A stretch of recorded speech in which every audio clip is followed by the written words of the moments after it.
कभी भी कोई टीम लीडर अपनी टीम मेंबर के साथ नहीं करती। और जब आप इन बातों को सुनेंगे तो आप खुद इन बातों को मानेंगे कि आप अब तक इन बातों पर ध्यान नहीं दे रहे थे। सबसे पहला पॉइंट एक सवाल से ही स्टार्ट होता है कि क्या डायरेक्ट सेलिंग बिजनेस को फुल टाइम करना चाहिए।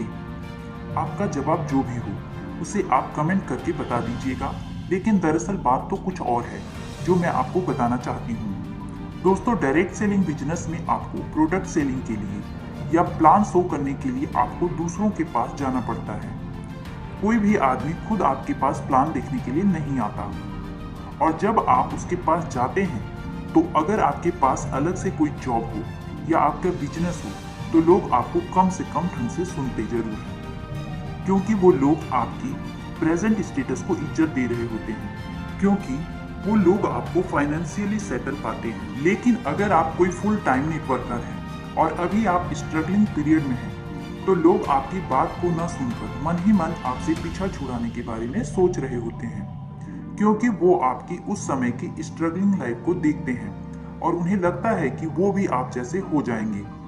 ऐसे में आपको डायरेक्ट सेलिंग बिजनेस में अपने स्ट्रगलिंग पीरियड में साइड में कोई ना कोई काम ऐसा जरूर करना चाहिए जिससे आप अपनी फाइनेंशियल स्टेटस को सही रख सकें। पॉइंट नंबर 2, ज़्यादातर टीम लीडर अपने टीम मेंबर के साथ ज्वाइनिंग पर जितना बात करते हैं उतना वो प्रोडक्ट रिटेलिंग पर ज़्यादा जोर नहीं देते। वो इसे बहुत एनर्जी के साथ प्रमोट नहीं करते। लेकिन अगर आप शुरू से ही अच्छे पैसे कमाना चाहते हैं तो प्रोडक्ट रिटेलिंग को भी प्राथमिकता दीजिए और साथ ही साथ नेटवर्क को भी बिल्ड करिए। ज़्यादातर नेटवर्क कंपनी में अपनी पर्सनल बिजनेस वॉल्यूम ज़्यादा रखने पर इनकम ज़्यादा आती है, और अगर इनकम ज़्यादा आती है तो आपका मोटिवेशन भी खुद ही बढ़ जाता है। और डायरेक्ट सेलिंग एक डुप्लीकेशन का बिजनेस है, तो अगर आपका बिजनेस वॉल्यूम अधिक होगा तो आपकी टीम भी वही आदतें डुप्लीकेट करेगी। इसका रिजल्ट आपको कुछ दिन में दिखने भी लगेगा कि आप कम लोगों से भी बड़ा वॉल्यूम और बड़ी इनकम करने लगेंगे। पॉइंट नंबर 3, आपकी कंपनी में कई कैटेगरी के प्रोडक्ट होंगे, जैसे health care, personal care, grocery, agri, cosmetics वगैरह वगैरह। आपको करना ये है कि आपको हर कैटेगरी के प्रोडक्ट की नॉलेज रखनी पड़ेगी, लेकिन किसी एक कैटेगरी के प्रोडक्ट की नॉलेज में आपको महारत हासिल करना पड़ेगा। यानी जब उन प्रोडक्ट के बारे में बताने की बारी आए तो लोग आपका नाम लें। इस तरह हर बार जब भी ट्रेनिंग प्रोग्राम हो तो उस खास पार्ट को बताने के लिए आपका नाम लिया जाए। इससे फायदा ये होगा कि आपकी टीम के सामने आपकी इमेज बहुत अच्छी बनती जाएगी।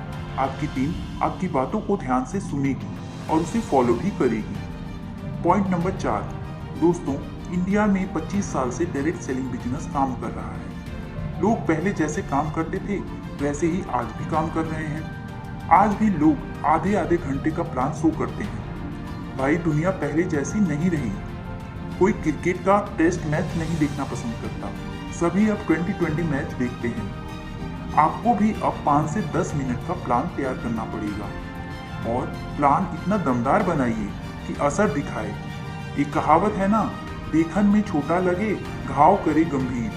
पॉइंट नंबर 5, इस बिजनेस में अक्सर लोगों को मैंने देखा है कि वो दूसरी कंपनी के लोगों को उनकी कंपनी के प्लान को लेकर नीचा दिखाने की कोशिश करते हैं।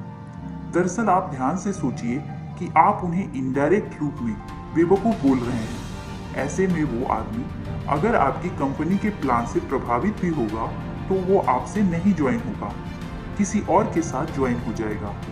दरअसल आपको किसी दूसरी कंपनी को नीचा नहीं दिखाना, बल्कि अपनी कंपनी की अच्छाइयों को बताना है। इसी तरह लोग दूसरे प्रोफेशन के लोगों के साथ भी इसी तरह का व्यवहार करते हैं। आपकी कंपनी अच्छी है या आपका डायरेक्ट सेलिंग बिजनेस अच्छा है, ये बताने के लिए दूसरे के काम को बेकार या गलत साबित करने की कोई जरूरत नहीं है। इस बात को ध्यान रखिएगा, नहीं तो लोग आपसे ज्वाइन होना तो दूर, आपसे दोस्ती रखना भी पसंद नहीं करेंगे। आप लोगों को प्लान दिखाते समय बोल सकते हैं कि ये रिस्क फ्री बिजनेस है, इसमें कुछ भी खोने के लिए नहीं होता।